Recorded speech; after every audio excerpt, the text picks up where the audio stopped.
नमस्कार, आप देख रहे हैं Ibs24। मैं हूं आपके साथ राहुल सिन्हा। रात 10 बजे की खबरों में आपका स्वागत है। खबरों को देखेंगे विस्तार से। कांग्रेस के राष्ट्रीय सचिव और असम प्रभारी विकास उपाध्याय के प्रभार वाले क्षेत्र अपर असम के 2 जिलों में छत्तीसगढ़ के मुख्यमंत्री भूपेश बघेल ने बूथ संकल्प शिविर और आम सभा कर असम की जनता को संबोधित किया। इसमें असम प्रदेश कांग्रेस के अध्यक्ष रिपुन बोरा का विधानसभा क्षेत्र गोहपुर भी शामिल है। असम कांग्रेस ने इन दोनों कार्यक्रमों को सफल बनाने के लिए जबरदस्त तैयारी कर रखी थी। सभा के बाद मुख्यमंत्री भूपेश बघेल आज छत्तीसगढ़ लौटने वाले हैं और कांग्रेस के राष्ट्रीय सचिव और असम प्रभारी विकास उपाध्याय ने बताया कि मुख्यमंत्री भूपेश बघेल के 2 दिवसीय असम दौरे में लगातार कार्यक्रम रखे गए और उनको सुनने काफी संख्या में असम के लोग भी जुट रहे हैं। सीएम ने कार्यक्रम के दौरान कहा कि जिस तरह से छत्तीसगढ़ में कांग्रेस की सरकार चहुमुखी विकास की ओर अग्रसर है, असम की जनता भी चाहती है कि अब असम राज्य भी उसी दिशा में अग्रसर हो।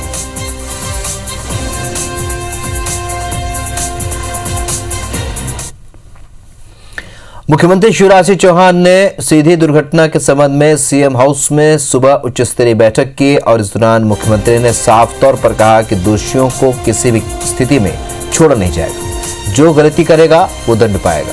मुख्यमंत्री ने कहा कि सड़क की मरम्मत और क्रेन की व्यवस्था तत्काल प्रभाव से की जाए। निर्देश दिए कि वैकल्पिक मार्ग विकसित करने के लिए जल्द से जल्द कार्य योजना बनाकर क्रियान्वयन शुरू किया जाए। इतना ही नहीं, प्रदेश में घाटों, दुर्गम मार्गों, खराब सड़कों का सर्वे करने के साथ आवश्यक कार्रवाई करने की बात भी कही।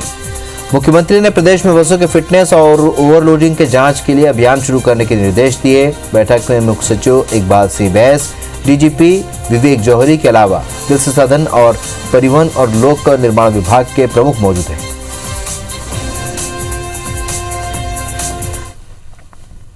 सीधी जिले में यात्री बस के नहर में गिरने के बाद प्रशासन की नींद टूटी है। आज पूरे प्रदेश में बसों का सघन चेकिंग अभियान शुरू हो गया है। भोपाल में खुद परिवहन मंत्री गोविंद सिंह राजपूत बसों का निरीक्षण करने सड़क पर उतर आए। मंत्री गोविंद सिंह परिवहन विभाग के आला अधिकारियों के साथ 11 मील क्षेत्र में पहुंचे और वहां से गुजर रही बसों को रोक चेक किया। इसके बाद परिवहन मंत्री ने रायसेन रोड पर भी पहुंचकर बसों का निरीक्षण किया। इधर मंदसौर आरटीओ ने 40 से भी ज्यादा बसों की जांच की।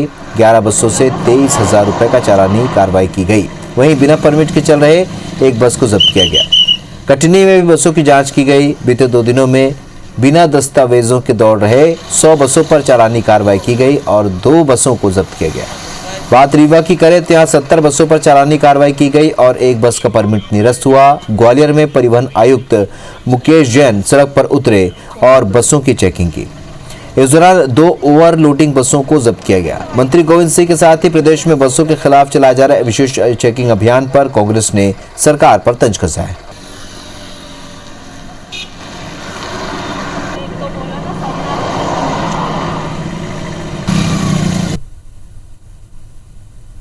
किस तरह की कमी देखी आपने? जो कमी देखी मैंने अधिकारियों से कहा है चेक करो, नोट बनाओ, कार्रवाई करो। देखिए ये निरंतर कार्रवाई होती रहती है, लेकिन मुझे लगा मैंने पहले भी गाड़ियां चेक की, स्कूल बसें चेक की हैं और ये अभियान निरंतर चलेगा। कोई एक सप्ताह का नहीं है। अब ये हादसे में परिवहन विभाग की वजह से 51 लोगों की जान चली गई। अभी एक्शन मोड में आए। कोरोना के अंदर जब हजारों लोगों की जान चली गई तब ये वैक्सीन लेके आए, कोरोना मोड में आए। और ये जो भी है नौटंकी हो रही है, ये नौटंकी से कुछ नहीं होगा। ये सब मामले हम सड़कों पे भी उठाएंगे और विधानसभा में उठाएंगे। सीधी बस हादसे के 3 दिन बीत जाने के बाद भी लापता 3 से 4 लोगों का अब तक कोई सुराग नहीं मिल पाया है। हालांकि लापता लोगों की तलाश में सेना ने मोर्चा संभाल लिया है। यह सर्च ऑपरेशन घटना स्थल से 35 किलोमीटर दूर रीवा के सिलपहरा नहर की टनल तक पहुंच गया है। यह टनल करीब 4 किलोमीटर लंबी है। टनल के अंदर करीब 10 से 12 फीट पानी भरा हुआ है। गुरुवार को एनडीआरएफ और एसडीआरएफ की टीम ने टनल में तलाशी शुरू की। बावजूद इसके लापता लोगों का कुछ पता नहीं चल पाया। अब सेना के जवान टनल के अंदर जाएंगे। 16 फरवरी को हुए भीषण सड़क हादसे के बाद से अब तक 51 लोगों के शव निकाले जा चुके हैं। है उनके बड़े पिताजी हैं और अरविंद नाम का लड़का है, हमारा भतीजा है। तो सतना जा रहा था परीक्षा दिलाने भांजी को, भांजी भी थी तो मिल गई है। तो भतीजा नहीं मिला है। अभी 3 लोगों के लापता होने की सूचना है, जिसके तहत हम लोग लगातार सर्चिंग अभियान चला रहे हैं। हमारे रीवा संभाग की चारों जिलों की टीम और उनके अधिकारी इस अभियान में लगे हुए हैं। साथ में एनडीआरएफ की एक टीम भी हमारे सहयोग में पूरी तरह से लगी हुई है। लगभग 35 किलोमीटर की नहर है ये, और इसमें अलग अलग सर्च कर रहे हैं। इधर छत्तीसगढ़ के गृह मंत्री ताम्रध्वज साहू ने सुबह 11 बजे से अपने विभागों की मैराथन बैठक ली। अपने क्षेत्र की बैठक लेने के बाद मंत्री साहू ने नगरीय प्रशासन अधिकारियों के साथ भी बैठक की, जिसमें तमाम कलेक्टरों से जर्जर पड़े शासकीय भवनों के अलावा खाली पड़ी सरकारी जमीनों की जानकारी के आधार पर समीक्षा की गई। सरकारी खाली पड़ी जमीनों के उपयोग और उसे अवैध कब्जे से बचाने को लेकर चर्चा की गई। इस मामले में मंत्री ने 2 हाई पावर कमेटी के साथ बैठक की, जिसमें मंत्री मोहम्मद अकबर, अनिला भेड़िया, शिव डहरिया भी मौजूद रहे।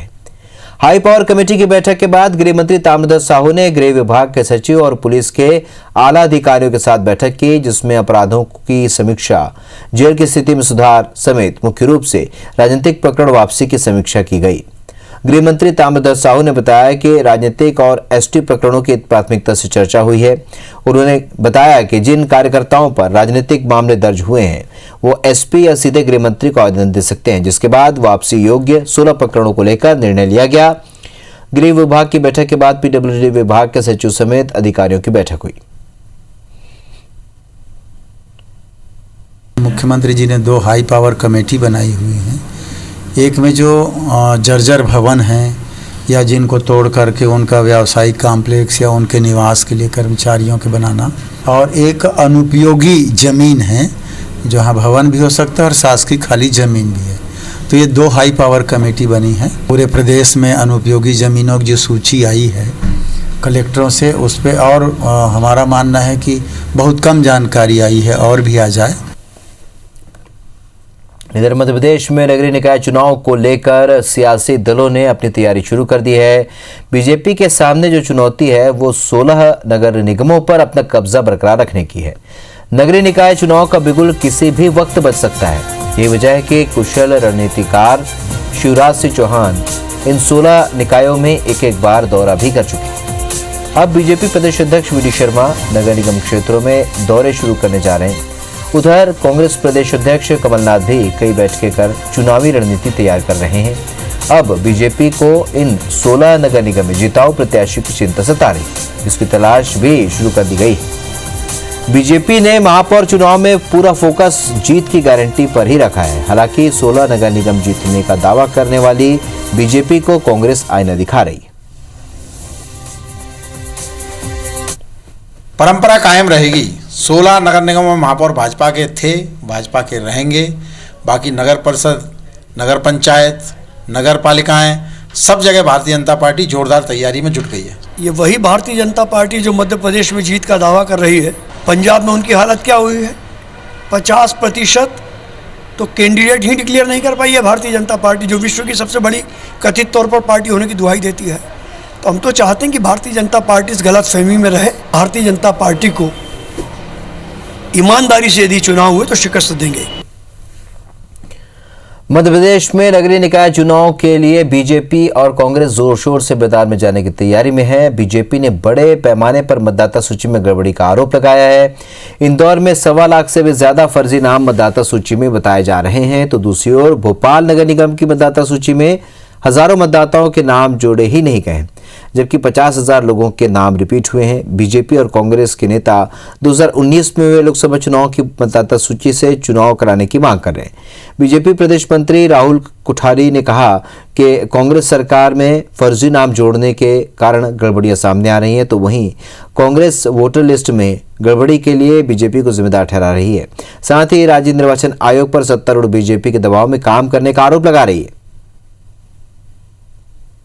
15 महीने की सरकार रही, उसमें प्रतीत होता है जिस तरीके से मतदाता सूचियों में भारी धांधली हुई है, इनके साथ मिलकर प्रशासन ने किस हद तक जो ये पूरे अंजाम दिया है, इस बात की निश्चित रूप से जांच होना चाहिए। बहुत हद तक हमारे कार्यकर्ता इन सफाई में लगे हुए हैं, लेकिन फिर भी कई सारे ऐसे नाम देखने मिल रहे हैं जो 2 बार 3 बार रिपीट हुए हैं। निश्चित रूप से अपने आप में बड़ा मामला है, इसकी जांच तो होनी ही चाहिए, नाम तो हटने ही चाहिए। घर घर घूमकर अपना प्रचार भी कर रहे हैं। उससे हमें लगता है कि राज्य निर्वाचन आयोग भारतीय जनता पार्टी के प्रभाव में है, और यदि है तो उसके दुष्परिणाम चुनाव में देखने को मिलेंगे और चुनाव की निष्पक्षता प्रभावित होगी। प्रदेश में सरकारी निर्माण एजेंसियां कई प्रोजेक्ट अक्सर समय पर पूरा नहीं कर पाते। असल में निकायों की आर्थिक तंगी और पुराना हो चुका काम करने का तरीका कई बार बाधा बनता है, मगर अब इस समस्या का निदान हो चुका है। गरीबों से लेकर सभी वर्गों के खरीदारों को समय पर आवास मिल सके, इसके लिए नगरीय निकाय बिल्डरों की तर्ज पर काम करेंगे। इसके लिए एडवांस बुकिंग कर नगर निगम ने काम करना शुरू कर दिया है। प्रोजेक्ट शुरू होने के दौरान ही बिल्डरों की तरह लागत के मुताबिक ही बुकिंग राशि ली जा रही है। साथ ही किश्तों में भुगतान भी निर्माण में लगने वाली लागत के मुताबिक ही ली जा रही है, ताकि आर्थिक तंगी के कारण प्रोजेक्ट प्रभावित न हो।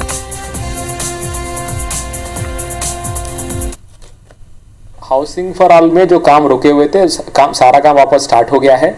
आज के दिन में मान लीजिए सारे प्रोजेक्ट्स में काम चालू है। हितग्राहियों ने हमारे ऊपर भरोसा रख के 30 करोड़ के ऊपर राशि उन्होंने जमा किया है, मतलब घर बुक करने के लिए। अभी करीब 5 करोड़ करीब का ही वीकली काम निकल रहा है। 8 करोड़ काम निकाल के जो लोग हमारे ऊपर भरोसा रख के मैंने घर खरीदा है, जल्दी से उनका मतलब पेमेंट करके उसको काम मतलब लोग क्या कहते हैं घर कंप्लीट करके उनको हैंड ओवर करें। भोपाल में जहां एक ओर कोरोना वैक्सीनेशन अभियान जारी है, तो वहीं दूसरी ओर अब राजधानी भोपाल समेत मध्य प्रदेश में एक बार फिर कोरोना संक्रमण के मामलों में तेजी देखने को मिल रही है। लोगों की लापरवाही के कारण संक्रमण एक बार फिर धीरे धीरे पैर पसार रहा है। रोजाना 200 से भी ज्यादा मामले सामने आ रहे हैं। स्वास्थ्य विभाग की ओर से जारी हेल्थ बुलेटिन के आंकड़ों पर नजर डालें तो ये बात साफ नजर आती है कि कोरोना के मामले दिनों दिन बढ़ते जा रहे हैं। प्रदेश में 11 फरवरी को जहां संक्रमण के नए मामलों की संख्या 169 है, तो भोपाल में 47। यह आंकड़ा 17 फरवरी को प्रदेश में 251 और भोपाल में 79 हो गया। तो 11 फरवरी से लेकर 17 फरवरी के बीच 7 दिनों में कुल 1434 मामले सामने आए, जबकि पिछले सप्ताह 4 फरवरी से लेकर 10 फरवरी तक कुल 1210 मामले सामने आए, जब लापरवाही के कारण एक बार फिर संक्रमण बढ़ने लगा है।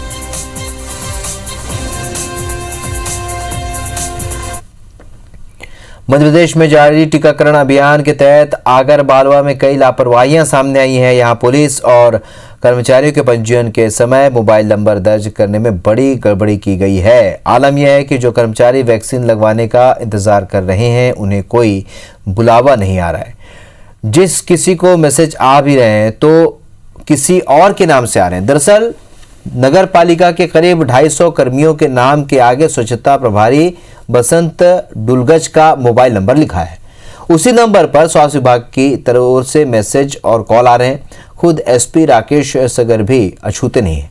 7 फरवरी को टीका लगाया जाना था, मगर उनके नाम के आगे जो मोबाइल नंबर था वो किसी और कर्मचारी का था। घड़ी की मशक्कत के बाद राकेश सगर को 3 दिन बाद 10 फरवरी को टीका लग पाया। वहीं इस गड़बड़ी के बीच जिले में टीकाकरण अपने लक्ष्य से बहुत पीछे रह गया। अकेले आगर मालवा जिले में निर्धारित लक्ष्य के मुकाबले महज 60% लोगों को ही टीका लग पाया है। मुझे जो है मैसेज आते हैं, और जब मैसेज आते हैं तो मेरे द्वारा या तो कर्मचारी को मैसेज दे दिया जाता है मौखिक रूप से, या फिर संबंधित शाखा जो है वहाँ पे संबंधित बाबू और उस शाखा के प्रभारी को बता दिया जाता है कि मेरे नंबर पे ये मैसेज आया है, इनको कल 11 बजे से 5 बजे के बीच में को वैक्सीन के लिए शासकीय अस्पताल में ले। हाँ, एक ही मोबाइल नंबर पे काफ़ी लोग के नाम वहाँ पर आए हैं, तो इसमें हमें टीकाकरण करने में काफ़ी दिक्कत आ रही है। फ्रंटलाइन वर्कर का जो टारगेट था वो 2465 का था। उसके अगेंस्ट में अभी हमारा 60-61% हुआ है। मेरे पास मैसेज तो है सर, लेकिन वो एक्चुअली में शायद मिसप्रिंटिंग या किसी कारण से मेरा जो मोबाइल नंबर दूसरे नाम से अटैच हो गया है, तो जगदीश जी गोजर के नाम से मेरे पास मैसेज आ रहा है। अभी तक आपको टीका नहीं लग पाया? अभी तक पॉजिटिव अभी नहीं हो पाया। आपके पास फोन आया था किसी तरह का या कॉल आया था आपके पास? नहीं फोन। ग्वालियर में 25 लाख की चोरी के मामले में एक युवती को पुलिस ने दिल्ली से गिरफ्तार किया, जबकि दूसरी आरोपी युवती फरार है। दरअसल दोनों लड़कियों ने पेइंग गेस्ट के तौर पर एक दिन के लिए कमरा रेंट पर लिया। दोनों के जाने के बाद मकान मालिक के घर से 20 लाख रुपए नकद और 12 तोला सोना गायब हुआ। पुलिस ने मोबाइल नंबर को सर्विलांस पर लगाकर दिल्ली पहुंचकर एक युवती और उसके दोस्त को गिरफ्तार किया। उसके ठिकाने से कुछ पैसे और जेवर जब्त किए। चोरी के माल से युवती कार खरीदने के लिए पहुंची थी, जबकि दूसरी युवती फरार है।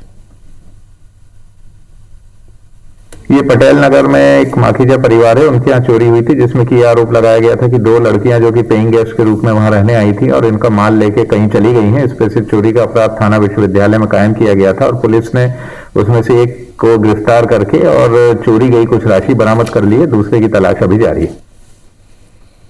इंदौर पुलिस ने ड्रग्स को लेकर बड़े स्तर पर कार्रवाई की और अब तक की गई कार्रवाई में महिलाओं की भूमिका भी सामने आई है। पुलिस अब तक 7 से भी ज्यादा महिलाओं को गिरफ्तार कर चुकी है और अवैध व्यापार में महिलाओं की संलिप्तता ने पुलिस को भी हैरत में डाल दिया है।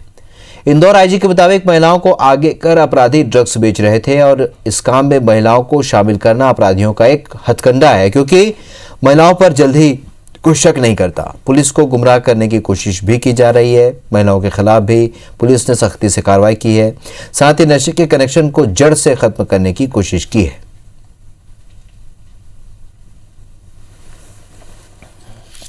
तो शुरू में अलग अलग गिरोहों के आधार पर ही अलग अलग आपराधिक गिरोहों का खुलासा हुआ, लेकिन जब पुलिस इसमें जाने लगी तो पता चला कि इसमें तो बहुत सारे ऐसे आपराधिक गिरोह हैं जिसमें कई महिलाओं की सक्रिय भूमिका है और कई महिलाएं इसमें महत्वपूर्ण भूमिका निभा रही हैं। फिर बाद में पुलिस ने उस पूरे मामले के तह में जाकर के उन्हें भी गिरफ्तार किया है और उनसे जुड़े लोगों को भी गिरफ्तार किया है।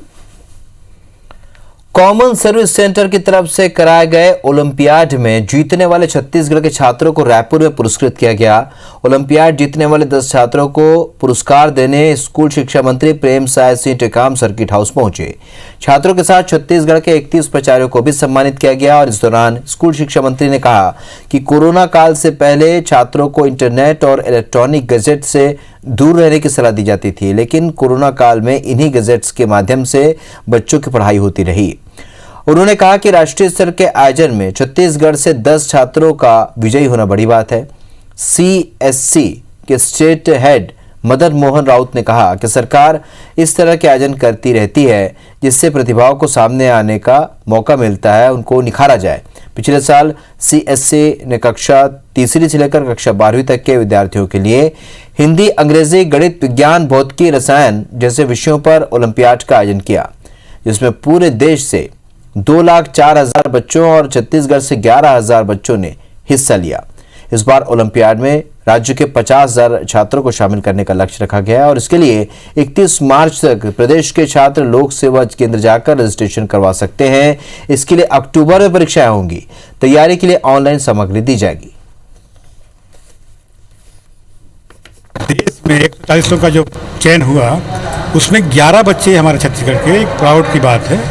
और कोरोना काल में ऑनलाइन इनके रजिस्ट्रेशन हुआ, ऑनलाइन टेस्ट हुए, तो और इतना अच्छा परफॉर्मेंस किए। और ओलंपियाड जरूरी भी इसलिए है कि आगे भी के प्रतियोगिता जो परीक्षाएं होती हैं, कंपटीशन होते हैं, उसकी तैयारी हम कहाँ, हमें कितना हमको तैयारी करना है, सब के लिए ओलंपियाड आज आवश्यक है। ओलंपियाड में चयन होना बहुत बड़ी बात है और करीब करीब ऑल इंडिया में जब 11 से 12% लोग 12% हमारा भागीदार रहा, जो 140 बच्चे में 11 बच्चे यहाँ से हुए। कई सारे सब्जेक्ट में ये ओलंपियाड हुआ है। क्लास 3 से लेके 12वीं तक हुआ है। NPL यानी कि नया रायपुर प्रीमियर लीग के फाइनल में क्रिकेट मैच में अरपा सुपर फाइटर्स ने महानदी सुपर किंग्स को 5 विकेट से हरा दिया। फाइनल मैच में महानदी सुपर किंग्स ने पहले खेलते हुए 10 ओवर में 68 रन बनाए थे। जवाब में अरपा सुपर फाइटर्स ने आखिरी ओवर में 5 विकेट खोकर 69 रन का लक्ष्य हासिल कर लिया। और महिलाओं के फाइनल मैच में सरगुजा सुपर हिटर्स ने बस्तर रॉयल चैलेंजर्स को 8 विकेट से हरा दिया।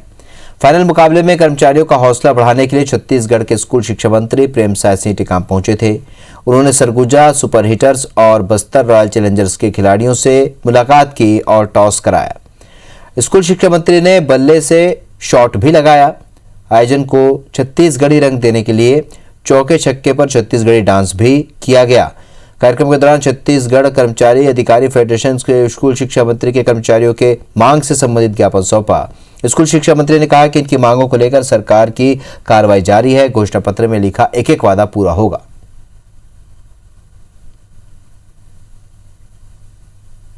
रायपुर में एक नया काम हो रहा है कि NPL के नाम से यहाँ क्रिकेट प्रतियोगिता हो रहा है और इसमें हमारे कर्मचारी जो मंत्रालय के हैं, संचालनालय के हैं, सब इसमें भाग लेते हैं और एक अच्छी शुरुआत इन्होंने किया है कमल वर्मा जी ने। मैं इसको शुभकामनाएं दे देना चाहता हूँ। यहाँ विभागाध्यक्ष और मंत्रालय के जो अधिकारी कर्मचारी हैं जो खेल में रुचि रखते हैं उनको एक मंच उनको दे और आपस में हम सभी कर्मचारियों अधिकारियों के बीच में परस्पर संवाद स्थापित करना चाहते हैं। उसमें हम सफलता मिली है और आज हमने माननीय मंत्री जी को कुछ ज्ञापन दिया है 14 सूत्री मांग को लेकर, उसमें भी उन्होंने त्वरित कार्रवाई करने का आश्वासन दिया है। इधर मध्य प्रदेश के इंदौर के रहने वाले 27 साल के युवा क्रिकेटर रजत पाटीदार का चयन आईपीएल के लिए हुआ है। रजत को आरसीबी ने 20 लाख रुपए के बेस प्राइज में खरीदा है। इंदौर में जन्मे पाटीदार 2015-16 से लगातार क्रिकेट खेल रहे हैं। उन्होंने अब तक फर्स्ट क्लास क्रिकेट में 36 मैच खेले हैं, जिनमें उन्होंने 2253 रन बनाए हैं। उनका सर्वाधिक स्कोर 196 है। उन्होंने प्रथम श्रेणी मैच में 6 शतक और 11 अर्धशतक भी लगाए हैं। इसके अलावा ए लिस्ट मैचों की बात करें तो 32 मैचों में उन्होंने 2 शतक और 4 अर्धशतकीय पारी खेली है, जिसमें कुल 1027 रन बनाए हैं। इसके अलावा बात करें तो T20 मैच की तो उन्होंने 6 शतकों की मदद से T20 मैच में 699 रन बनाए हैं, जिसमें 96 रन उनका सर्वाधिक स्कोर है। 2018-19 में रणजी मैच में मध्य प्रदेश के लिए सबसे ज़्यादा स्कोर इन्होंने किया था। इसके अलावा वो 2019 में दिलीप ट्रॉफी के लिए इंडिया ब्लू टीम में भी शामिल हो चुके हैं।